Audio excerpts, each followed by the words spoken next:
इस अवसर पर श्रमिकों के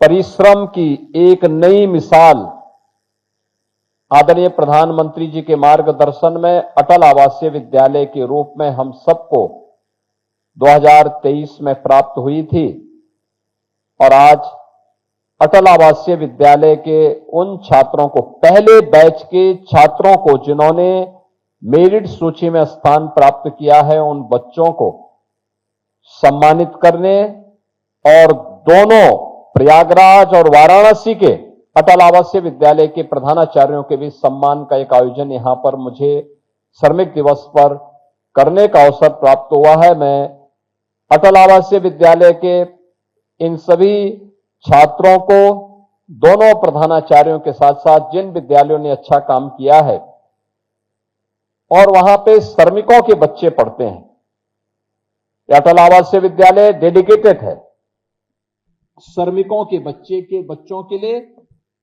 या फिर मुख्यमंत्री बाल सेवा योजना, जो बच्चे कोविड कालखंड में निराश्रित हुए थे, उन बच्चों के लिए। तो स्वाभाविक रूप से मेरिट में, सीबीएसई बोर्ड की मेरिट में स्थान प्राप्त करने वाले इन बच्चों ने आपके पसीने और आपके श्रम की लाज रखी है। मैं इस अवसर पर इन सबको हृदय से बधाई देता हूं। हम सब जानते हैं कि नए भारत की प्रधानमंत्री मोदी जी के विजन के, नए भारत के वास्तविक शिल्पकार आप लोग हैं। हमारा श्रमिक जिस भी क्षेत्र में काम करता है, सर्दी, गर्मी, बरसात, आंधी, तूफान, लू, कुछ भी हो, वह न रुकता है, न थकता है, न डिगता है, और आपकी पसीने की एक एक बूंद जब धरती पर पड़ती है तो वही धरती माता सोना उगलने का काम भी करती है।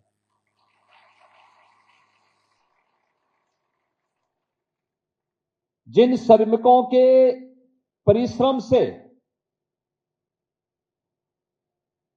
हर तबके के व्यक्ति को सिर ढकने के लिए छत प्राप्त होती है,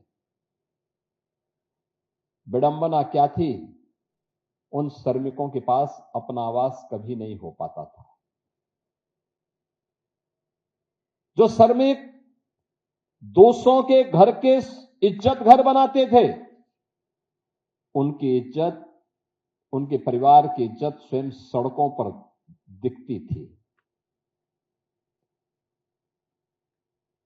जो दूसरों का पेट भरने के लिए अन्न उत्पन्न करते थे, उनके बच्चे स्वयं भूख से तड़पने के लिए मजबूर होते थे।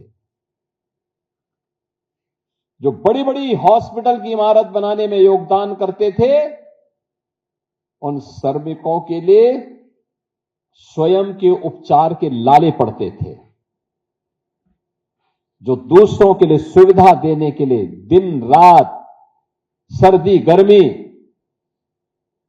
आंधी तूफान, इन सब की परवाह के बगैर कार्य करते हैं, और श्रमिक अभाव में जीता था। लेकिन हम सबसे पहले आभारी हैं प्रधानमंत्री मोदी जी के, जिन्होंने श्रमिकों को सम्मान देकर के, उनके श्रम को सम्मान देकर के देश को श्रममेव जयते के इस उद्घोष के साथ जोड़ने का काम किया। आपने केशव जी के भाषण को सुना, उन्होंने कहा कैसे श्रमिकों का सम्मान प्रधानमंत्री जी ने महाकुंभ के आयोजन के अवसर पर उनके पाद प्रक्षालन के माध्यम से, पांव प्रक्षालन के माध्यम से किया। काशी में काशी विश्वनाथ धाम के निर्माण का कार्य हो या अयोध्या में श्री राम जन्मभूमि के निर्माण के दौरान प्रधानमंत्री जी ने पुष्प वर्षा करके उन श्रमिकों के श्रम का सम्मान किया था। और इसीलिए श्रमिक भी किसी गवर्नमेंट के एजेंडे का हिस्सा बन सकता है। यह तभी संभव हो पाया है जब उस प्रकार की संवेदनशील सरकार बनती है। बहनों और भाइयों, कभी कोई सोचता था श्रमिक के पास भी अपना आवास होगा। पिछले 12 वर्ष में मोदी जी के नेतृत्व में 4 करोड़ लोगों को देश के अंदर आवास दिया गया, 4 करोड़ लोगों को।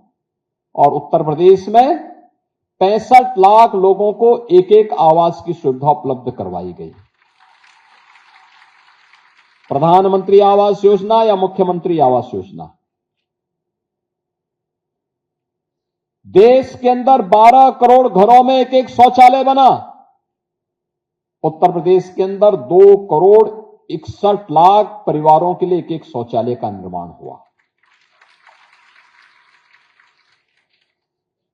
अब गरीब भी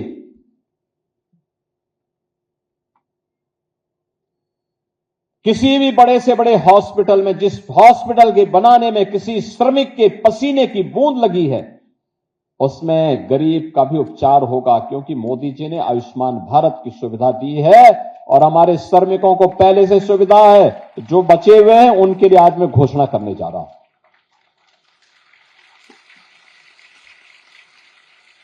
उनके लिए भी घोषणा करने जा रहा हूं आज। अब केवल स्कूल का निर्माण करके अब अपने आप के बच्चे वंचित नहीं रहेंगे। हमने शुरुआत की है अटल आवासीय विद्यालय से, और अटल आवासीय विद्यालय के बाद आज हम लोगों ने जेवर में भी एक मुख्यमंत्री कंपोजिट विद्यालय की आधारशिला रखी है, जिसमें श्रमिकों के ही बच्चे पढ़ेंगे।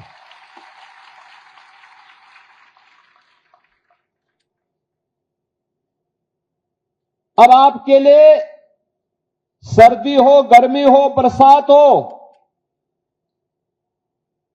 गैस कनेक्शन के लिए भटकना नहीं पड़ेगा। प्रधानमंत्री उज्ज्वला योजना में मोदी जी ने 10 करोड़ लोगों को फ्री में कनेक्शन उपलब्ध करवाए हैं, और उत्तर प्रदेश सरकार वर्ष में 2 बार होली और दीपावली में फ्री में भरा हुआ सिलेंडर उपलब्ध करवाती है। देश के अंदर 10 करोड़ लोगों को, और अकेले उत्तर प्रदेश में लगभग 2 करोड़ लोगों को इसकी सुविधा प्राप्त हो रही है। पहले गरीब का राशन कुछ लोग चट कर जाते थे। आज प्रदेश के अंदर 16 करोड़ लोगों को फ्री में राशन की सुविधा का लाभ प्राप्त हो रहा है। जो भी गरीब के हक पे डकैती डालता था, उनकी जगह हवालात में हर व्यक्ति सम्मान के साथ जी सके।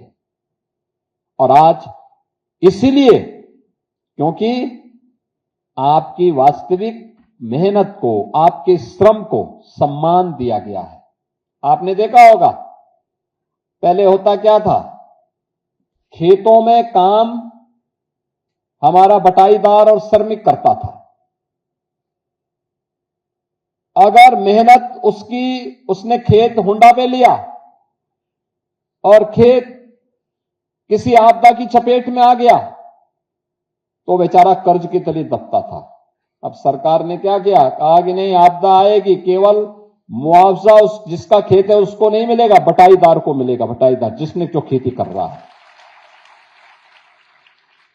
आपदा की चपेट में अगर कोई बटाईदार या श्रमिक आता था, उसको कोई सुविधा नहीं मिलती थी। हमारी सरकार ने उसको 5 लाख रुपए का मुख्यमंत्री कृषक बीमा, दुर्घटना बीमा के साथ जोड़ करके कहा कि नहीं, किसान के साथ साथ, जिसकी जमीन है उसके साथ साथ वहां काम करने वाला कामगार भी इसका हकदार बनता है। और हमारी सरकार ने दिया, हर वर्ष हम 700 करोड़ से लेकर के 1000 करोड़ रुपए अपने श्रमिक बहनों को, भाइयों को और बटाईदारों को उपलब्ध करवाते हैं, जो किसी आकाशीय बिजली के कारण, किसी तूफान के कारण, किसी आंधी के कारण या किसी आपदा के कारण किसी दुर्घटना का शिकार होता है, उसको हमारी सरकार ये सुविधा उपलब्ध करवाती है। बहनों और भाइयों, सामान्य दिनों में लोग तमाम घोषणाएं करते हैं, बड़ी बड़ी बातें करते हैं, बड़े बड़े नारे देते हैं, लेकिन याद करना, संकट के समय जो आपके साथ खड़ा होगा वही आपका हितैषी है। याद करना, जो संकट में आपके साथ नहीं, वह कितनी भी बड़ी घोषणा करे, वो कभी आपका हितैषी नहीं। याद करिए, इस सदी की सबसे बड़ी त्रासदी आई थी कोरोना कालखंड में। कोरोना कालखंड में ये जितने विपक्षी नेता हैं ना, ये सब रजाई तान करके सब अपने अपने घरों में छुप गए थे, कोई दिखाई नहीं देता था।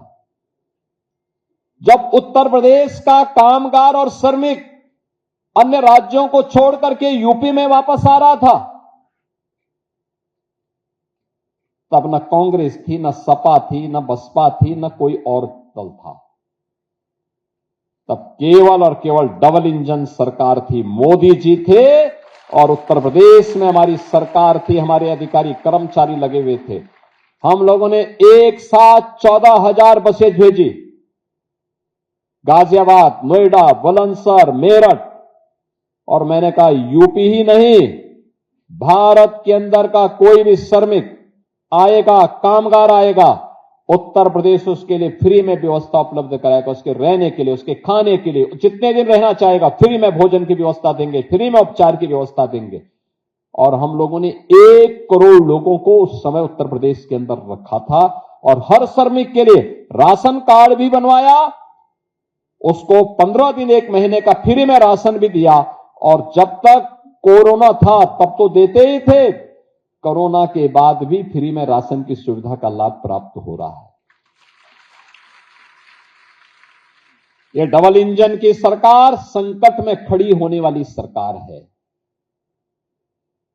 चाहे वह खेतीहर मजदूर हो, चाहे वह निर्माण श्रमिक हो, चाहे वह विभिन्न अथॉरिटी में काम करने वाले श्रमिक हो, चाहे वह औद्योगिक क्षेत्रों में कार्य करने वाले हमारे श्रमिक, इन सब के उत्थान के लिए, इन सब के संरक्षण के लिए ये डबल इंजन की सरकार पूरी मजबूती के साथ खड़ी है। हम आभारी हैं प्रधानमंत्री मोदी जी के, जिन्होंने श्रमिकों के लिए एक सामाजिक सुरक्षा की गारंटी की व्यवस्था की। आज उसी को और एक्सपेंड करने के लिए आज हम सब यहां पर आए हैं। और आज मुझे बताते हुए प्रसन्नता है, हमारे श्रम और सेवायोजन विभाग के द्वारा इस दिशा में बेहतरीन प्रयास किया गया। उस बेहतरीन प्रयास के परिणाम सामने आ रहे। अटल आवासीय विद्यालय उसका एक उदाहरण है। अभी इस कार्यक्रम के बाद हमारे श्रम मंत्री श्री अनिल राजभर जी अभी जा रहे हैं यहां से गोरखपुर। वहां पे 200 श्रमिकों की बेटियों की शादी के लिए स्वयं वहां पर मेहमानों का सम्मान और उनका आवभगत करने के लिए मंत्री स्वयं वहां खड़े होंगे। और उन शादी को संपन्न करने के लिए मंत्री, यानी हमारे विधायक के घर में शादी होगी तो मंत्री जा पाता है कि नहीं जा पाता है, कठिन है, लेकिन वहां मंत्री स्वयं जा रहे हैं जहां श्रमिकों की बेटियों की शादी हो रही है, स्वयं उसमें उपस्थित होंगे गोरखपुर में। उनके वेलफेयर के लिए ढेर सारी स्कीम आज के दिन पे निकाली गई है। और उसी निकालने के क्रम में प्रदेश के अंदर जो परिवर्तन देखने को मिला है, जो कार्य प्रारंभ किए गए हैं, आज उसी का परिणाम है कि हम लोगों ने प्रदेश के अंदर 18 कमिश्नरी में एक अटल आवासीय विद्यालय बनाए हैं। यानी एक विद्यालय में कम से कम 1,000 बच्चा पढ़ सकता है। क्वालिटी एजुकेशन, केंद्रीय विद्यालय से, नवोदय विद्यालय से या फिर सैनिक विद्यालयों से जुड़े हुए जो प्रधानाचार्य थे, जो शिक्षक थे, उनको हम लोगों ने यहां पर तैनाती दी है। और उनके माध्यम से श्रमिकों के बच्चों को राष्ट्र निर्माण में वह भी अग्रिम पंक्ति में जाकर के खड़ा होगा। जो अनिल जी ने कहा कि श्रमिक का बच्चा श्रमिक नहीं होगा बल्कि वह भी अधिकारी की श्रेणी में खड़ा होगा, यही बनाने की प्रक्रिया यहां से प्रारंभ हुई है। अटल आवासीय विद्यालय आज वहां पर है। आज आवासीय सुविधा भी उपलब्ध कराई जा रही है और प्रदेश के अंदर जो बेहतरीन सुविधा उपलब्ध करवाने के काम हो रहे हैं, आप इस बात को देख सकते हैं कि बिना मेहनत के कुछ भी नहीं हो सकता, और आज उसी का परिणाम है कि यह केवल एक भाषणबाजी नहीं है।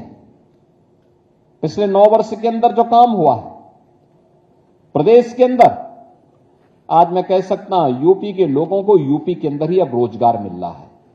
3 करोड़ लोगों को केवल सूक्ष्म लघु मध्यम उद्यम विभाग में काम मिला है। बड़े निवेश के माध्यम से उद्योग, आप सोचो 1947 से लेकर 2017 तक उत्तर प्रदेश में केवल 14,000 उद्योग लगे थे। आज इनकी संख्या बढ़कर के 32,000 से ज्यादा हो गई। 32 यानी 18,000 नए उद्योग इन 9 वर्षों में लगे हैं। इनमें 65 लाख से अधिक लोगों को नया रोजगार मिला है। तो अभी तो यूपी के ही लोगों को मिला है। अगर सुरक्षा का माहौल नहीं होता, अच्छा इंफ्रास्ट्रक्चर नहीं होता, अच्छी सुविधा नहीं होती, कहां काम मिलता? भटकते लोग फिर। अब यूपी के अंदर यूपी का व्यक्ति अपनी प्रतिभा का लाभ दे रहा है, और आज उसी का परिणाम है कि उत्तर प्रदेश जो पहले बीमारू राज्य था, बीमारू नहीं, अब उद्यम प्रदेश के साथ साथ भारत का ग्रोथ इंजन बनकर के उत्तर प्रदेश खड़ा हुआ है कि हम भी विकास में आगे बढ़ेंगे, हमारे लोग भी अब समृद्ध होंगे। और यह तभी हुआ है जब आपने मेहनत किया, आपका संकल्प था, आपने विपरीत परिस्थितियों को झेल करके दंगाग्रस्त अराजकता प्रदेश, गुंडा प्रदेश के रूप में बदनाम प्रदेश को आज भारत के समृद्ध प्रदेशों की श्रेणी में ला करके खड़ा कर दिया है। यह आपकी मेहनत का परिणाम है, और यह केवल भाषण से नहीं हुआ है, बल्कि इसके लिए कार्य करवाए गए हैं, और इसके लिए सरकार के स्तर पर भी अनेक प्रयास प्रारंभ हुए हैं। अब तो सरकार ने, प्रधानमंत्री मोदी जी ने बहुत सारी सुविधाएं दी हैं आप लोगों को। 1 नेशन 1 राशन कार्ड की सुविधा भी दे दी है। आप सीतापुर जनपद के हैं, आपके पास सीतापुर का राशन कार्ड है, आप चाहें तो लखनऊ में भी ले सकते हैं, दिल्ली में भी, मुंबई में भी उससे अपना राशन ले सकते हैं। कोई आपको मना नहीं कर सकता। ये मोदी जी के कारण मिला। और आज प्रधानमंत्री मोदी जी के द्वारा ही जो व्यवस्था बनाई गई है, यहां पर प्रधानमंत्री श्रम योगी मानधन योजना में 7 लाख से अधिक श्रमिकों को आच्छादित किया गया है। अटल पेंशन योजना में 93 लाख लाभार्थी हैं। ई श्रम पोर्टल के माध्यम से पंजीकृत श्रमिकों में सबसे अधिक यूपी है, और निर्माण कामगार और दिव्यांगता के कारण कोई श्रमिक कार्य करते हुए दुर्घटना का शिकार होता है तो दुर्घटनाग्रस्त जो परिवारजन हैं 5 लाख की सहायता, दिव्यांग होने पर 2 लाख, और 2 लाख से लेकर के 4 लाख रुपए की सहायता अब इस स्कीम के अंतर्गत उन श्रमिक परिवारों को मिलता है, जहां पे 2014 के पहले कुछ भी नहीं मिलता था, और आज उसको सरकार ने गारंटी दी है। और साथ साथ हम लोगों ने समय समय पर इस दिशा में कुछ नए प्रयास प्रारंभ किए हैं। आज मुझे बताते हुए प्रसन्नता है कि आज श्रमिकों के लिए कुछ नए प्रयास प्रारंभ हुए हैं।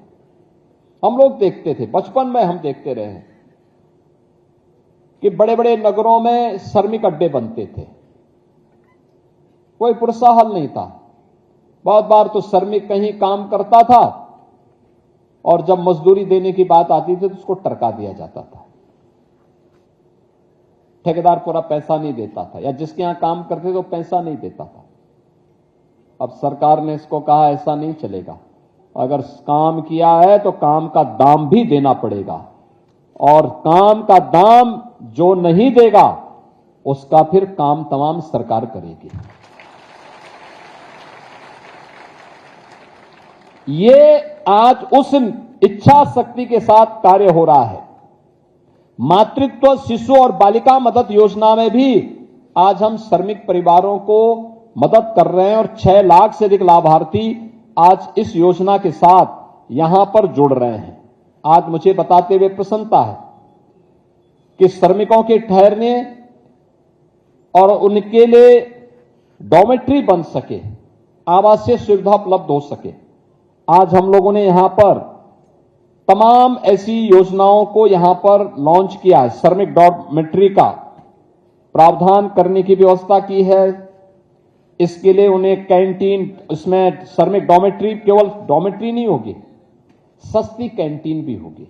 हमारा प्रयास वही है कि जहां श्रमिकों के अड्डे बने और वहां पे श्रमिक तो रहे, लेकिन उसके लिए सस्ती कैंटीन भी बने, सस्ता भोजन, क्वालिटी भोजन के साथ मिले, औपचारिकता नहीं, अच्छा भोजन क्वालिटी भोजन के साथ, मनोरंजन की सुविधा मिले, अच्छे शौचालय, साफ सुथरे शौचालय, स्नान घर भी मिले और मनोरंजन के साधन भी मिले। ये भी उसको उपलब्ध करवाने की व्यवस्था की जा रही है। सीसीटीवी की सुरक्षा हो, वहां पे कॉमन एरिया की सुविधा हो, गार्ड की सुविधा हो, ये सभी चीज हम लोग इसके साथ करने जा रहे हैं। मुझे बताते हुए प्रसन्नता है कि हमारा जो बीओसी बोर्ड है, इस बोर्ड ने अब तक 12,26,000 श्रमिकों को आयुष्मान कार्ड के साथ जोड़ा है, यानी 5 लाख रुपए वह परिवार साल भर में फ्री में उपचार की सुविधा किसी भी पैनल हॉस्पिटल में जाकर के करवा सकता है। 12,26,000 इसमें थी और अब इसके माध्यम से हम लोगों ने किया है, जो शेष बचे हुए थे 15,83,000 जो निर्माण श्रमिक हैं। एक तो निर्माण श्रमिकों की मैं पहले बात कर रहा हूं, एक हेलमेट लगाए हुए हमारे निर्माण श्रमिक हैं, और भी हैं, बहुत सारे लोगों ने हेलमेट नहीं पहने हैं। अब यहां पे जो 15,83,000 बचे हैं, अगर इसको आप देखें, एक परिवार में 5 लोग हों तो 15 पंजे 75, यानी इतने लोग एक साथ 75 लाख से अधिक लोग इससे आच्छादित होने जा रहे हैं, यानी 80 लाख के आसपास लोग इससे आच्छादित होने जा रहे हैं। इनको भी हम 5 लाख रुपए सालाना स्वास्थ्य बीमा की सुविधा उपलब्ध कराएंगे। किसी भी हॉस्पिटल में जाएंगे, पैनल्ड हॉस्पिटल में फ्री में उपचार की सुविधा उनको बड़े बड़े हॉस्पिटल में उपलब्ध हो जाएगी। यह सुविधा आज हम इसके माध्यम से इन्हें उपलब्ध करवाने जा रहे हैं। इसके साथ ही ESIS औषधालय की स्थापना, 41 जनपदों में 116 ESIS औषधालय संचालित हैं और सभी 75 जनपदों में एक औषधालय और 2 जनपद आवंटित कर इसको आच्छादित किया, अब तक तो आच्छादित किया गया है। शेष 34 जनपदों में, जो प्रत्येक जनपद में एक ESIS औषधालय स्थापित करने का भी हमारा प्रस्ताव है, जिन्हें सामुदायिक स्वास्थ्य केंद्र और प्राथमिक स्वास्थ्य केंद्र में भी स्थापित करने की दिशा में हम काम करेंगे। वहां पे आपको ये फ्री में सुविधा उपलब्ध हो सके, इसके लिए हम इस कार्य को आगे बढ़ाएंगे। ग्रेटर नोएडा में हम लोगों ने एक भूमि आवंटन किया है नॉलेज पार्क में, जिसमें 300 बेड का एक यहां पर ESIC हॉस्पिटल का निर्माण, यहां पर 7 एकड़ भूमि पर यहां पर उन लोगों के लिए यह हॉस्पिटल का निर्माण वहां पर किया जाएगा। यह हॉस्पिटल श्रमिकों के लिए डेडिकेटेड होगा, चाहे वह निर्माण श्रमिक होंगे, चाहे वह औद्योगिक क्षेत्र में काम करने वाले होंगे। इसके अलावा गीडा गोरखपुर में 5 एकड़ भूमि इसके लिए चिन्हित की गई है, जिसमें कर्मचारी राज्य बीमा निगम ESIC की सेवा उपलब्ध करवाने के साथ ही यहां पर हम उनको ये भी एक हॉस्पिटल की सुविधा वहां पर देंगे। और इसके लिए मैंने श्रम और सेवायोजन विभाग से कहा है, जहां पे भी औद्योगिक क्षेत्र होंगे, औद्योगिक क्षेत्र में काम करने वाले, जहां भी हमारे श्रमिक काम कर रहे हैं, वहां के लिए ESIC के हॉस्पिटल्स वहां पे बनाए जाएं। इसके लिए लैंड उपलब्ध कराना यह औद्योगिक विकास विभाग का काम है, और वहां पे लैंड उपलब्ध करवाने के साथ साथ वहां पे हॉस्पिटल निर्माण करना, ESIC के माध्यम से उपचार करना, अन्यथा उनके लिए आयुष्मान भारत की सुविधा जैसी सुविधा देकर के उन्हें 5 लाख रुपए की स्वास्थ्य बीमा का कवर मिले, जिससे वह और उनका परिवार भी किसी भी बड़े से बड़े हॉस्पिटल में जाकर के अपना उपचार करा सके। इसकी सुविधा उपलब्ध करवाइए और ये हम इसके साथ करने जा रहे हैं। इसके साथ ही जितने भी हमारे निर्माण श्रमिक हैं उन सभी को तो अब हम इस स्वास्थ्य बीमा योजना के साथ कवर करने जा रहे हैं। उनकी सामाजिक सुरक्षा की गारंटी भी उपलब्ध करवाने का काम किया जा रहा है। अब औद्योगिक क्षेत्र में जो उद्योगों में काम करने वाले श्रमिक हैं, अभी हमने उनका मानदेय कुछ बढ़ाया है। गवर्नमेंट का काम नहीं था, तो उद्योगों का काम था उद्योगों में, लेकिन उद्योगपतियों से, उद्यमियों से बातचीत करते हुए किया है। हमें याद रखना, उद्योग और श्रमिक एक दूसरे के पूरक हैं, दोनों अलग अलग नहीं सोच सकते। उद्योग है तो श्रमिक है, उद्योग का उन्नयन होगा तो श्रमिक का उन्नयन होगा। श्रमिक खुशहाल है तो उद्योग तेजी के साथ आगे बढ़ेगा। दोनों को अलग अलग करके नहीं देखा जा सकता। और याद रखना, जहां औद्योगिक अशांति हुई है वहां खंडहर के सिवाय कुछ भी नहीं बचता। औद्योगिक अशांति किसी भी स्थिति में नहीं होने देना है।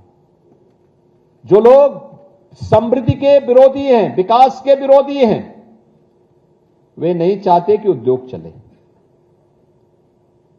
वे बहकाने का काम करेंगे, लेकिन बहकना नहीं है। याद करना, उद्योग और श्रमिकों को मिलकर के हमें काम करना है। हां, हमने और यहां पे श्रम और सेवायोजन विभाग से कहा है कि नए वेज बोर्ड गठित करिए, उसकी रिपोर्ट मंगाइए और यह सुनिश्चित करिए कि जो भी श्रमिक, जो भी लेबर कार्य कर रहा है औद्योगिक क्षेत्रों में,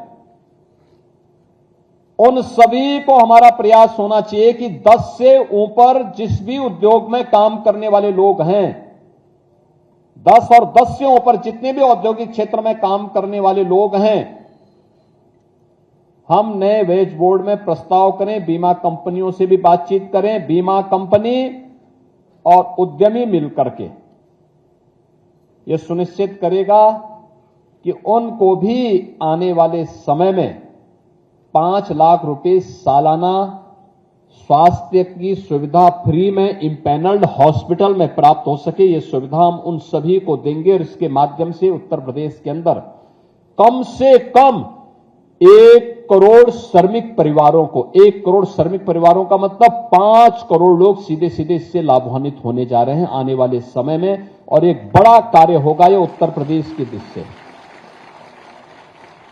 दूसरा, किसी उद्यम में काम करने वाला कोई व्यक्ति अगर किसी दुर्घटना का शिकार होता था, उद्योग में हुआ तो ठीक है, उद्यमी को सहयोग कर लेता था, लेकिन अगर सड़क पे हो गया, कौन पूछने वाला है?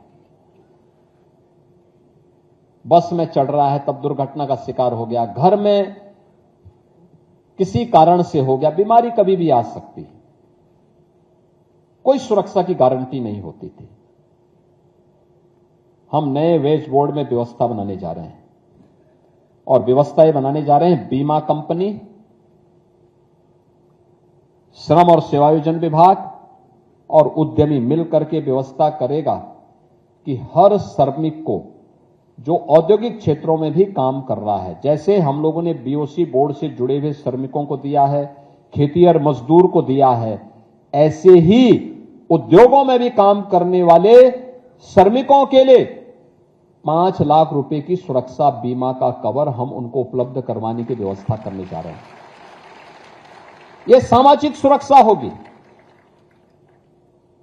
हम ईश्वर से प्रार्थना करेंगे किसी के ऊपर कोई घटना दुर्घटना न हो, लेकिन अगर हो जाती है तो उस परिवार को कुछ पैसा बीमा कंपनियां उपलब्ध करा सके। इसके लिए हम लोग उन सभी को इसके साथ जोड़ने का काम करेंगे और यह कार्य एक बेहतरीन भविष्य के लिए और उत्तर प्रदेश के औद्योगिकीकरण की दिशा में किए जाने वाले प्रयास का यह एक महत्वपूर्ण हिस्सा होगा। बहनों और भाइयों, प्रधानमंत्री मोदी जी के विजन के अनुरूप हर हाथ को काम और हर श्रमिक को सम्मान, यह सरकार का संकल्प है और वह संकल्प बेहतरीन समन्वय से आगे बढ़ेगा। यूओसी बोर्ड में निर्माण श्रमिक अपनी मेहनत कर रहे हैं, खेतीहर श्रमिक अपना काम कर रहे हैं, अलग अलग निकायों में काम करने वाला श्रमिक कोई सफाई के रूप में काम कर रहा है, कोई किसी अन्य कार्य के साथ जुड़ा हुआ है, वह भी अपना काम कर रहा है। लेकिन इन सब के साथ ही औद्योगिक क्षेत्रों में काम करने वाला, जो हमारा उद्योगों में काम करने वाला श्रमिक है, वह भी वहां पर मेहनत करके देश की मैन्युफैक्चरिंग पावर को बढ़ाने में अपना योगदान दे रहा है। तो उन सभी को इस सुरक्षा की गारंटी मिले, हर प्रकार की सुविधा मिले, इसके लिए उनके लिए डॉर्मेट्री बने, आवासीय सुविधा प्राप्त हो। हमने आवास विभाग से भी कहा है और औद्योगिक विकास विभाग से भी कहा है, अपनी पॉलिसी चेंज करो, जहां उद्योग है वहीं पर श्रमिकों के लिए आवासीय सुविधा प्रदान करो। एफएआर में वहां पे उनको छूट दो, वहां पे निर्माण कार्य हो, डॉर्मेट्री बने, अच्छी और सस्ती कैंटीन बने, जहां उनको क्वालिटी भोजन उपलब्ध हो सके। और इसके परिणाम बहुत शीघ्र आप सबको देखने और सुनने को मिलेंगे।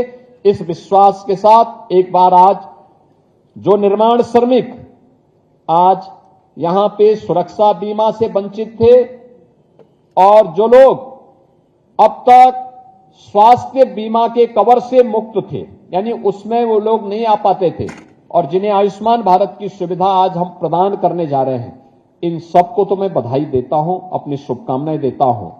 साथ साथ जो भविष्य में भी होने जा रहे हैं, उनको आश्वस्त करते हैं कि एक समय सीमा के अंदर इस सुविधा उन्हें वेज बोर्ड की जैसी सिफारिश हमारे पास आती है, उसके बाद औद्योगिक विकास विभाग, श्रम और सेवायोजन विभाग की बैठकें उनके साथ इसी के साथ शुरू हो जाएगी और हम इतना अच्छा पैकेज उपलब्ध करवाएंगे कि हर श्रमिक सम्मान के साथ अपना जीवन यापन कर पाएगा।